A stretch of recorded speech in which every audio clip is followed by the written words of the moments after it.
TV එකේ දැකපු add එකකට ලියලා දාපු රචනාවකින් තමයි මට මේ අවස්ථාව හම්බුනේ. මම ජීවිතේ පළවෙනි වතාවට රුවන් යානේ ගිය පිටුවන රචනා ලියලා එච්චර දුරක් යන්න ලැබේ කියලා. පුංචි අපේ ලෝක මධ්‍යනේ දවසේම ලංකාවේ තියෙන ලොකුම ෆ්ලයිට් එකෙන් අහසින් ගමනක් යන ලැබුණෙක් ගැන මට මාරම සතුටුයි. ප්ලේන් එකේදී ලංකාවේ ලස්සන මගේ ඇස් දෙකටම දකින්න ලැබුණා. ඉන්දියම ස්තුතිවන්ත වෙනවා හීනයක් කියලා විතර තීප බලාපොරොත්තු ඉෂ්ට කරාට හිතුවේ නෑ රචනා ලියලා එච්චර දුරක් යන්න ලැබේ කියලා. ගොඩක්ම ගුවන් යානකින් ඉතින් මේ වගේ කාටවත් ලැබෙන්නේ නැති අති දුර්ලභ අවස්ථාවක් ලබා දුන්නට දෙරණ මාන්තිජාලයටත් සිග්නල් ආයතනයටත් අයිඩියා හෙල් ආයතනයටත් ශ්‍රී ලංකන් එයාර්ලයින් කාර්ය මණ්ඩලයේ ඉඳලා මමලට ඔක්කොටම ස්තුතිවන්ත වෙනවා. මම ජීවිතේ පළවෙනි වතාවට ගුවන් යානේ ගියේ. මට ඒක ගොඩක් සතුටුයි.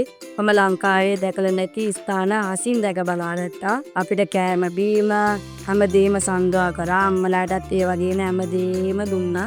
අපි ඕදි බලාගත්තා මේ පාර වගේ ලබන පාරක් මේ වගේ වැඩසටහනක් කියලා. බොහෝ ළමයි දිනෙකට මේ වගේ අවස්ථාවක් ලබා ගන්න ලැබේවා කියලා මම ප්‍රාර්ථනා කරනවා. ඔක්කොම පළවෙනිදට තමයි අපිට මේ ගමන එදලා තිබුණේ. එදා උදෙන්ම අපි ගියා දෙරණායතනෙට. දෙරණායතනෙන් අපිට අවශ්‍ය ටී-ෂර්ට් එකයි පාස්පෝර්ට් එකයි ලබා දුන්නා.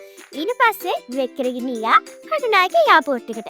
කටුනායක එයාපෝට් එකේදී අපිට අධ්‍යාපනයට අදාළ දේවල් ගොඩක් ඉගෙන ගන්න පුළුවන් වුණා. ඉතින් ඊළඟට අපි වෙක්කරගෙන ගියා අපේ ප්ලේන් එක ළඟට. ප්ලේන් එක ළඟට ගියාට පස්සේ මගේ හිතට පොඩි බයකුත් දැනුණා. ඒ මොකද දන්නවද? මේ ප්ලේන් එක ඒ තරම්ම ලොකුයි. ප්ලේන් එක ඇතුළට එක්කරගෙන ගියාට පස්සේ ආ හොස්ටස්ලා අපිට ආයිබෝන් කියලා අපේ සීට්ස් හොයලා දීලා ඊළඟට අපේ ගුවන් ගමන අපි ආරම්භ කරා.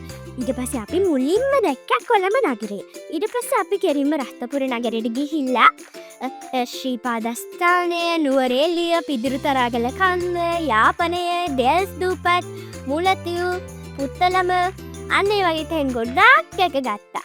ඊට පස්සේ අපිට ඒ ගමනෙන් තිබ්බ ගොඩක් දේවල් කියලා දුන්නා. අන්න ඒ වගේ දේවල් කියලා දීලා අපි මේ සුන්දර ගමන නිමා කෙරුවා. ඉතින් එදා අපිට අධ්‍යාපනයට, ඒ වගේම විනෝදයට, සතුට, ඒ වගේම දේවල් ගොඩක් ලබා දීපු පියහන ආයතනයට, සිග්නල් ආයතනයට, ශ්‍රී ලංකා එයාර්ලයින්ස් ආයතනයට ඉඳලා බාමලට අයිඩියා හෙල් ආයතනයටත් මම ගොඩක් ස්තුති කරනවා. සිනාබෝ වෙන අනාගතයකට දෙරණ සිග්නල් අහසින් ගමනාග